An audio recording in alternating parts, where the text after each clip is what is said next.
káàbọ̀ sórí ìkànnì tó bá dé ìgbà ọkọ tẹ́ wò wá ní abẹ́kẹ́ subscribe kẹ́lẹ́ máa jẹ ìgbádùn gbogbo ṣe náà lágbo òṣèré àti ìròyìn káàkiri lórílẹ̀-èdè Nàìjíríà àti gbogbo àgbáyé.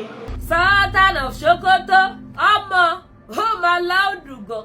Sultan of Sokoto ti sọ̀rọ̀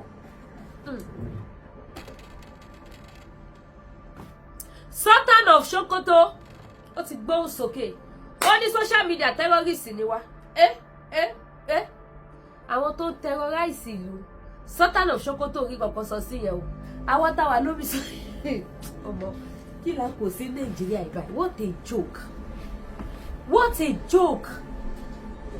Lẹ́nu Sultan of Sokoto ọmọ wàhálà ti wà sẹ́ Sultan of Sokoto gbẹnu sí máìkì last tó bá yá kẹ́ ní wọn mọ́wọ́wọ́ mọ́sẹ̀ nínú tó ń ṣẹlẹ̀, tó bá yá kẹ́ máa sọ wípé àwọn kan innocent ni wọ́n, bóyá lẹ mọ̀ pé àwọn gangan ni bàbá àsàlẹ̀, because tí ò bá jẹ́ bẹ́ẹ̀ ni kí ni ti social media ti jẹ́ tí Sultan of Sokoto wá ní social media is a terrorist association. Ìgbà tó bá pé ẹ bá mi pín eléyìí náà kan tún wá gbọ́ tuntun o. Ìgbà bá pé social media ní terrorist organization kí wá lórúkọ organization tàwọn Boko Haram o, kí lórúkọ organization wọn tẹ àwọn kidnapper, kí lórúkọ organization wọn ti bandits. Nígbà tí Sultan of Sokoto òrọ́rọ̀ sọmọ́ sí gbogbo tó wà ńlẹ̀, ó ní social media ó yẹ káwọn díù pẹ̀lú ẹ̀. Ṣé nítorí wípé social media ló ń tú àṣírí? Nígbà tẹ́ ti gba license gbogbo àwọn radio station, ẹ ti gbẹ́sẹ̀ lé television station, wọn ò lè gbẹ́nu sí máìkì kan sọ òtítọ́. Àbí tẹ́ bá ní rọ́là ń pàṣẹ yìí Mákindé ṣàdé ti jẹ́ ká mọ̀ wípé òun ti ránṣẹ́ sáwọn media houses kọ̀ọ̀kan, wọn ò gbọ́dọ̀ bá wọn gbé ní news kankan síta mọ́, wọn ò gbọ́dọ̀ jẹ́ káwọn èèyàn mọ irúṣẹ́ ribiribi tọ́mọ Adéyẹmọ ń ṣe àti bó ṣe lọ ní Nàìjíríà. Ṣebí Ṣèyí Mákindé fẹnu ara ẹ̀ sọ ọ̀rọ̀ àná sì nìyẹn. Ọ̀rọ̀ tèmi ìbáyìí sìn Sultan of Sokoto la tún wá visit o.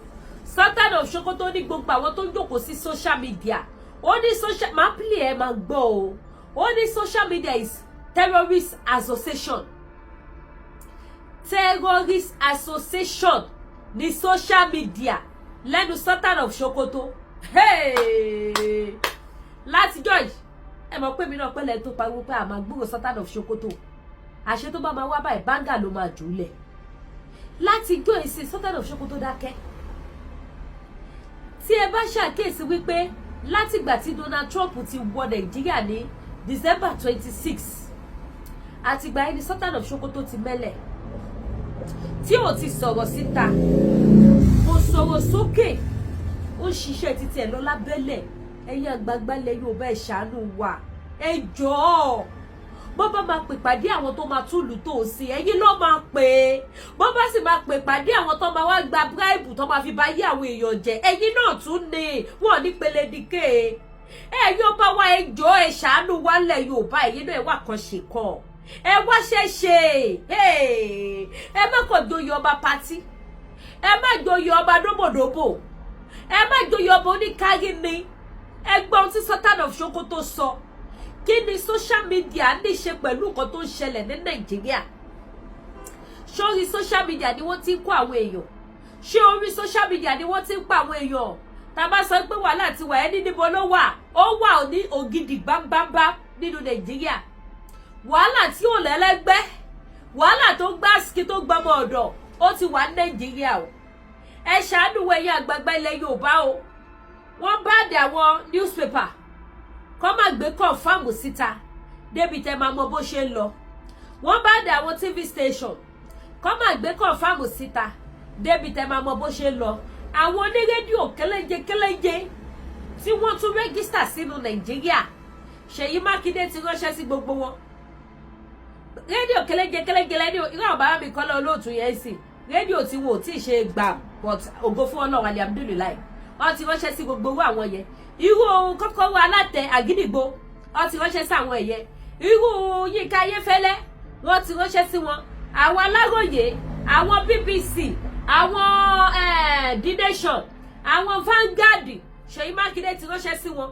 Níwọ̀nba iṣẹ́ tí wọ́n ṣe lẹ́nu ọjọ́ mẹ́ta ó ní wọn ò gbọdọ̀ gbé nǹkan kan mọ́ everybody lè wà nínú òkun débi tí iye yóò ní ṣí tẹ́ máa fi mọ̀ pé wàhálà ti wà lórúkọ Nàìjíríà tuntun nísìnyí báyìí Sultan of Sokoto wá bọ́ síta Sultan of Sokoto wá sọ wípé social media o especially gbogbo àwọn tó wà lórí social media ó yẹ kí àwọn wá nǹkan ṣe sí wá Sultan ṣọfẹ́ kidnap wa ni ṣọfẹ́ kidnap wa ni because ọ̀rọ̀ ifọ̀ ni ò máa play ẹ̀ máa gbọ́ ó fọ́ ní gan kò yé mi o kò yé mi o kí Sultan of Sokoto wọ́n pa àwọn ọmọ ní Plateau wọ́n pa àwọn èèyàn ní bọ́ọ̀lù wọ́n kó àwọn èèyàn káàkiri Nàìjíríà Sultan of Sokoto ò rí nǹkan kan sọ sí kò rí nǹkan kan ṣe sí kò bọ́ síta kó wá pé gbogbo àwọn tó kidnap àwọn tó yẹ terrorize Nàìjíríà kó wá sọ̀rọ̀ nípa wọ́n pẹ̀ tí ẹ̀gbọ́n náà kí ló dé táwọn pípù yìí fi ojú jo èèyàn ṣùgbọ́n tí wọ́n jẹ́ ẹranko Sultan of Sokoto ṣe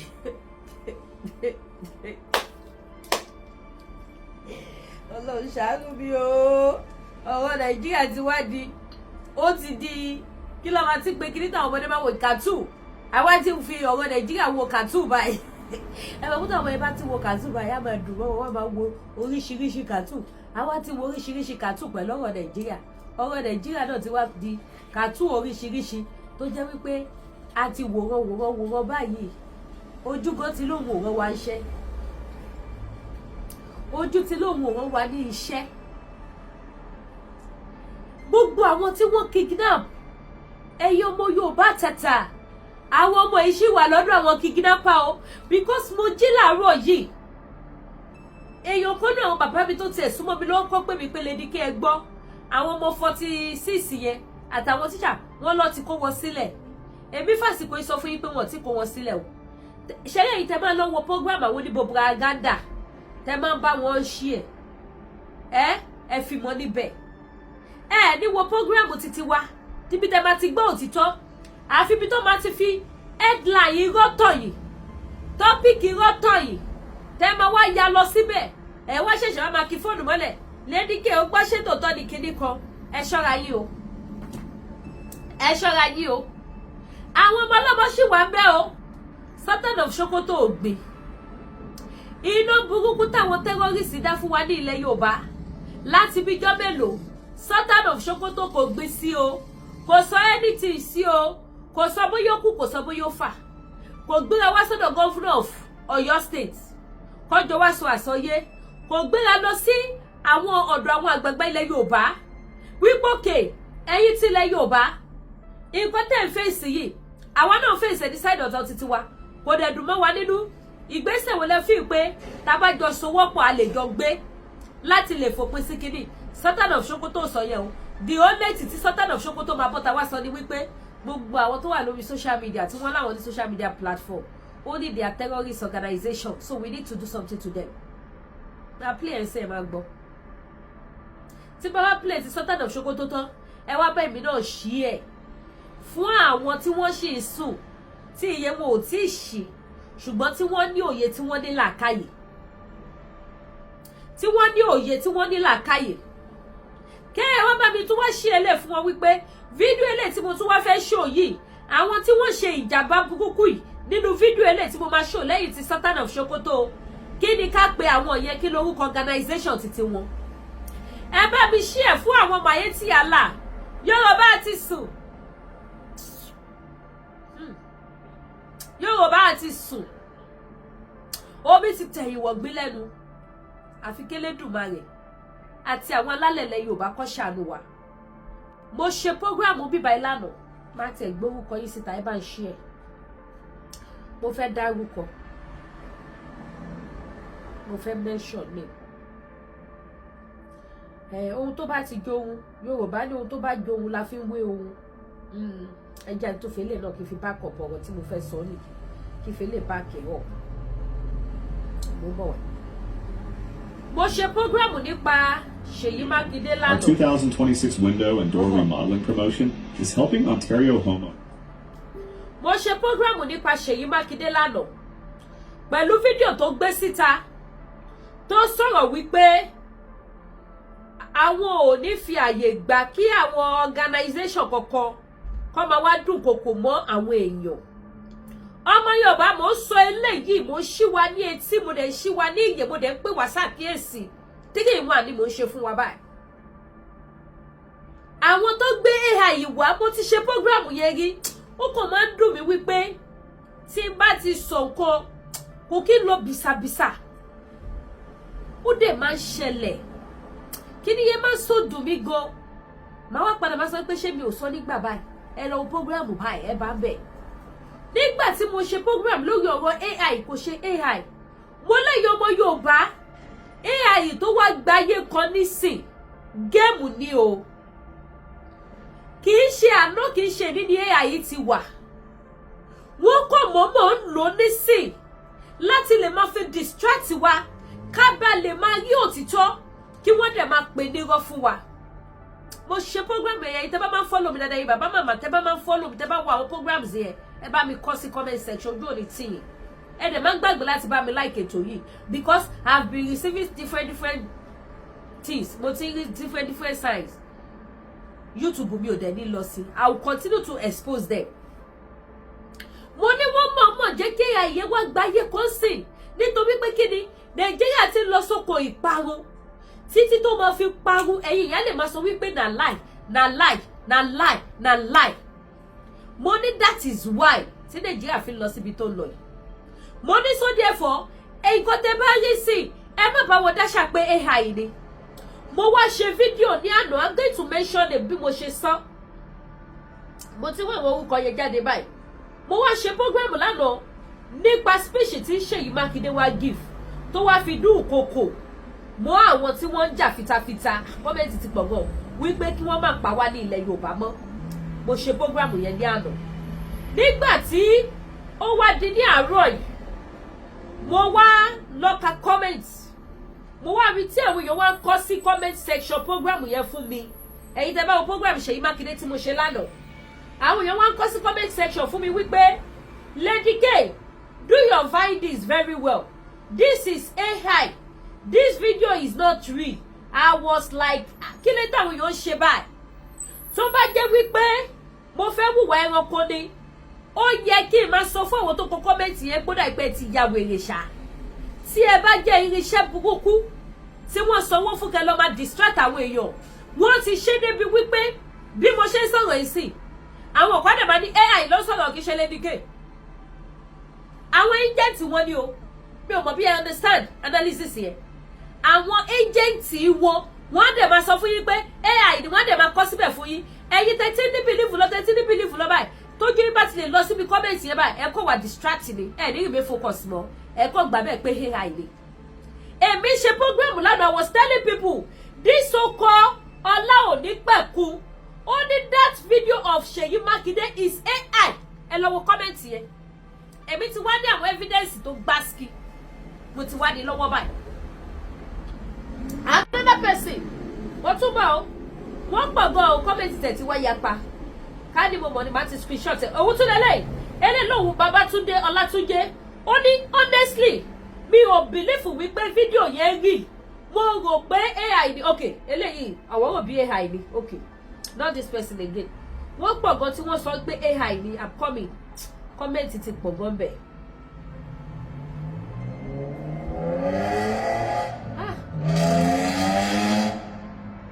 At least as at àárọ̀ tí mo jí, mo ṣì rí èèyàn mẹ́ta wọ́n dẹ̀ kọ sí comment section pé Lady K, go and do your findings.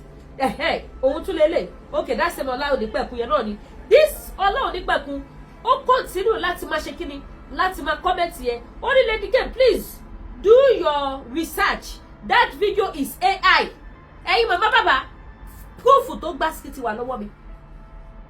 That video tèmi ṣe lánàá tí mo sọ wípé ẹgbùn nǹkan tí Ṣèyí sọ láti máa dùn kòkò wípé constitution Nàìjíríà fàyè gbà kí gbogbo wa jọ gbé, èèyàn kan ò lè léèyàn kan níbì kan. Wípé ṣé constitution yìí náà ló wá fàyè gbà kí wọ́n máa pa wá, kí ìran kan dẹ̀ máa pa ìran kan. Kẹ̀dẹ̀ sọ wípé constitution ní ká jọ máa gbé ní ìfẹ́. Ṣé sáìnì ìfẹ́ ló fi hàn wá tó fi pa wá? Inú fídíò yìí náà ni Ṣèyí Mákindé ti fi ẹnu ara ẹ̀ sọ. I repeat that video up to 3 times yesterday.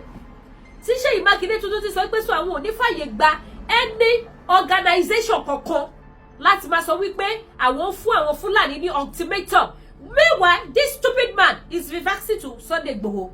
That is why I challenged him yesterday. Put up at him, go jade with features, go daruko. Oh my God, boya páńpẹ́ tó wù dé ní 2021 lélẹ̀. Oh my kábàámọ̀ lọ́tẹ̀. Now, Mobo, àwọn comments yẹn ti pọ̀ jù, I can't continue. Ká lè mọ̀ wípé àwọn agents ni. Nígbà tó máa di láàárọ̀, ẹ̀yin màmá bàbá. Gbogbo social media ti gbé fídíò tí mo sọ pa ẹ̀. Àwọn tí wọn ò bá wá ṣe Yorùbá nation, ẹ lọ sí gbogbo Facebook, kẹ́ tó rí bí báyìí òun lẹ máa kàn. Tí wọ́n ti jáde tó ti sọ̀rọ̀ nípa ẹ̀. Àwọn ọmọ Yorùbá kan dẹ̀ wá sí under comment section tèmi wá sọ pé hey hi ni. Kẹ́ máa wo iṣẹ́ burúkú tó ń ṣe láti máa distract àwọn èèyàn káwọn má lè believe. Ẹ bá mi like ètò ìkọ́ máa gbé page wa wálẹ̀. Bí wọ́n ṣe ń ṣe láti short gbogbo àwọn media houses ilé, Ṣèyí tún sọ nínú fídíò yẹn lánàá wípé gbogbo àwọn media houses òun ti pè wọ́n wípé wọn ò gbọdọ̀ bá individual àkọ́kọ́ gbé information kọ̀ọ̀kan síta. Now Sultan of Sokoto wá jáde nísìn ìyẹn wọ́n ní pé gbogbo social media activists wípé they are terrorist organization. Tí mo pa àwọn pípé ìjọ ń ṣiṣẹ́ ni àjẹkẹ́ lánàá ọmọ kú lẹ́nì tani ọmọ pàjánà ló pọmọ jẹ. Tani ọmọ ẹjọ́ ẹ bá mi kọ kọ́mẹ́ǹtì. Tani ọmọ wípé àjẹ́ àná ló pọmọ jẹ. Kẹ́ máa wo ibi tí wọ́n bá wá dé nínú Nàìjíríà.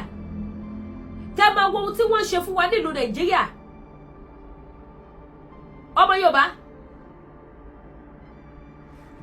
A lot of people wá gbé fídíò yẹn káàkiri. Àwọn náà ti rí, wọ́n jáde wọ́n sọ̀rọ̀ nípa ẹ̀. Wọ́n sọ̀rọ̀ nípa ẹ̀ pé no. Àsìkò ilé yẹ káwọn ṣe kíni? Káwọn wojú Ṣèyí Mákindé pẹ̀lú nǹkan tó gbé síta. Ẹ̀yin kan dẹ̀ ń pè ní AI.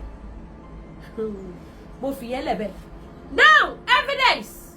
Ó shock bí ìtẹ̀mọ́ bí tí mo ti fẹ́ mu. Olórí Mayeti Allah tó jó lórí kidnapper ní Ọ̀yọ́ state. This same Mayeti Allah guy no competition against Sunday Igboho ní 2021. Gbogbo ẹni mo ti evidence everything lọ́wọ́. Everything. And I'm sure pé kìí ṣe mi nìkan mo ní. Àwọn media ọmọ kan ilẹ̀ Yorùbá gbogbo wọn ló máa ní. That same guy náà ló tún wá competition this year tó lọ submit ẹ̀ fún Ṣèyí Mákindé wípé gbọ́dọ̀ gbé Sunday Igboho fáwọn. This guy tá à ń sọ̀rọ̀ nípa ẹ̀ òun gangan lọ̀gá àwọn kidnapper ní Ọ̀yọ́ state. Òun gbogbo picture everything ló wà lọ́wọ́ mi.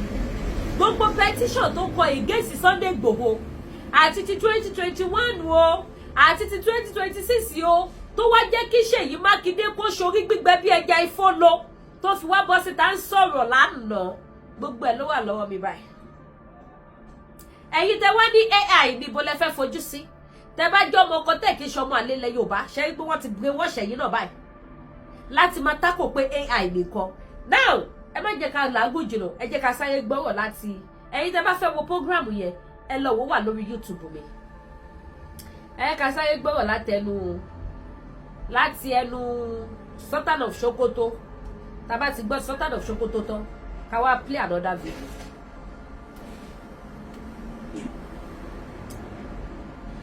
Oh yeah. You can't come and through social media, but that's one terrorist organization. Social media. Social media is a terrorist organization. What they do, when somebody is comfort from and from their stories, and you will see that it's true. So, social media is a terrorist organization that we must deal with. Fidio agencies must deal with this terrorist organization called social media. So I'm not happy with what's been happening either on the plateau or other places. Ẹ̀yin màmá bàbá ṣe ti gbọ́ àbí kí tuntun play fún yín. All this social media is a terrorist organization that we have to deal with. They are the one that will put something on social media for people to believe.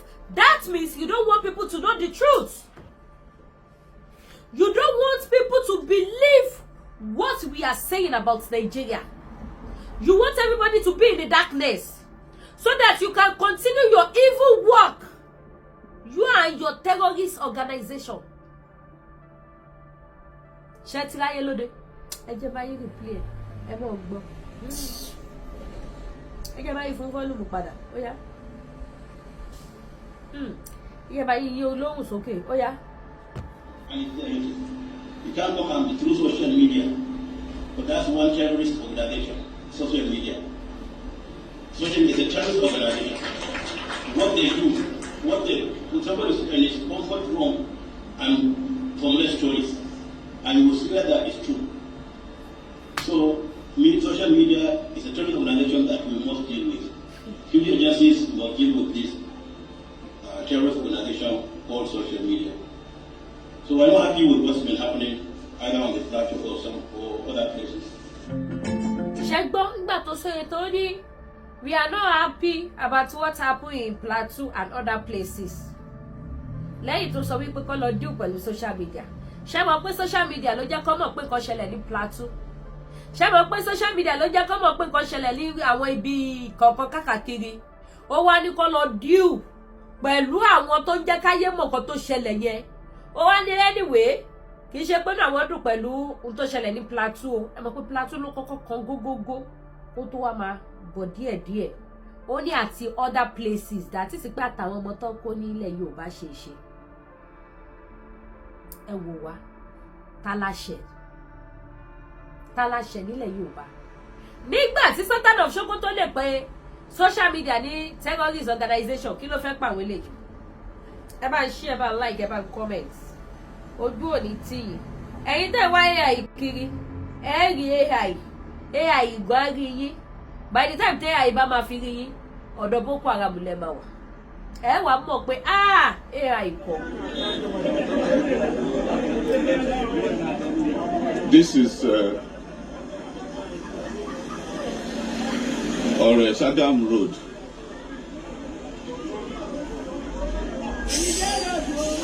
Bandit has taken over the road.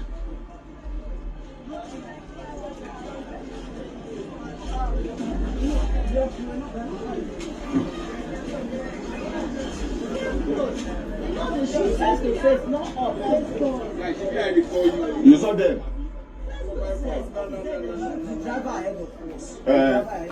Àwọn eléyìí ò ń ṣe terrorist organization. Àwọn play organization àwọn eléyìí. So our driver managed to reverse. So he entered when we were rushing to escape. He entered inside the car. Normally, car is faster. Yes. Yes. So it was that time he entered with us. This bus. Yes. So he said that they were shooting this block upward. That's why he ran.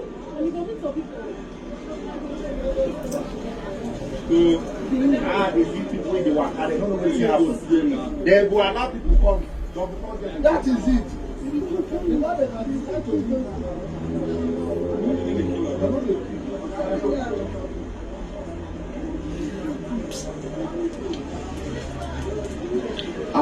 Is anybody kill àdúgbò bí yìí, kí ni orúkọ bí yìí?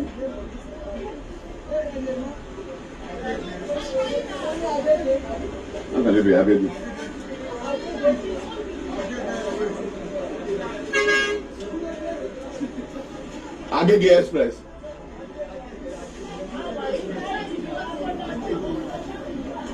This place. Ẹ wo báwo yẹn ṣe dúró gógógó.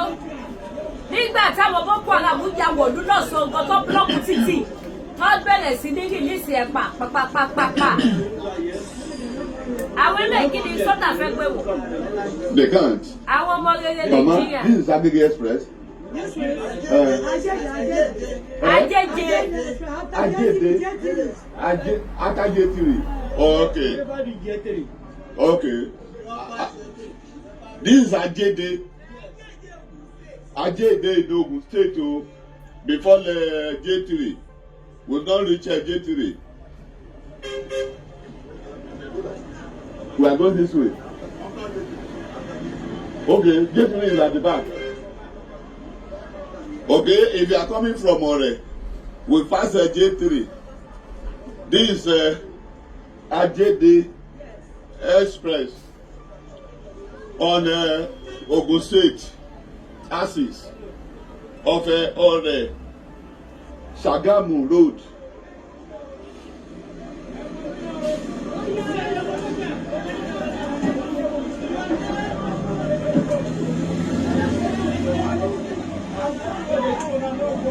Ẹ wo bí gbogbo mọ́tò ṣe báàkì o, ṣé social media ló terrorize wọn bí wọ́n ṣe lè lọ́wájú tí wọ́n lè lẹ́yìn tí gbogbo wọn dúró sáàárín. Ṣé social media ló terrorize wọn olórí burúkú ní Sultan of Sokoto ẹni èpè. Ẹni èpè ẹni àdánù ní Sultan of Sokoto. Kò dẹ̀ sébi lọ́wọ́ ẹ̀, kò sébi lọ́wọ́ Sultan of Sokoto. Ṣé báwọn tó yẹ ká farati ni wọ́n joyè kìkì ẹ̀gún, àwọn tó yẹ ká rí báyìí kí ni wọ́n máa dùn wọ́n ti jẹ́ dodo wọn ò lè sọ dodo. Ẹwẹ́nu lẹ́wẹ́nu ọkọ ọmọ Yorùbá tàtà kí la ó ti ṣe yìí sí. Ọ̀nàdà tí Ṣèyí Mákindé ò ní búramúramù mọ́ wa, ọ̀nàdà tí ò ní ká fò ká nìṣó, ọ̀nàdà tí ò ní pàdé ẹ̀pọ̀ pọ̀ mọ́ àwọn Fúlàní láti máa terrorize ayé wa.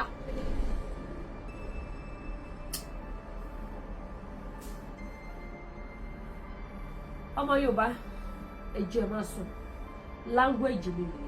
A ò ní jù báyìí lọ lórí ètò yìí. Ó dàbọ̀.